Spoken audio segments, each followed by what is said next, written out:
with respect to the issue of mandate, I've got one mandate. I've got a mandate to help middle-class families and families that are working hard to try to get in the middle class. That's my mandate. That's what the American people said. They said, work really hard to help us. Don't worry about the politics of it. Don't worry about the party interests. Don't worry about the special interests. Just work really hard to see if you can help us get ahead, because we're working really hard out here and we're still struggling, a lot of us. That's my mandate. I don't presume that because I won an election that everybody suddenly agrees with me on everything. I'm more than familiar with all the literature about presidential overreach in second terms. We are very cautious about that. On the other hand, I didn't get reelected just to bask in reelection. I got elected to do work on behalf of American families and small businesses all across the country who are still recovering from a really bad recession, but are hopeful about the future.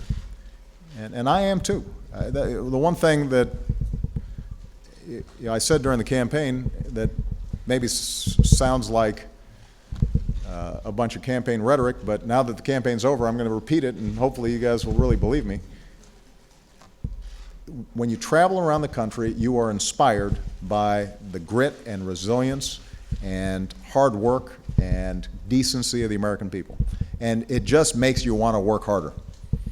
You meet families who are, have overcome really tough odds and somehow are making it and sending their kids to college, and you meet young people who are doing incredible work in disadvantaged communities because they believe in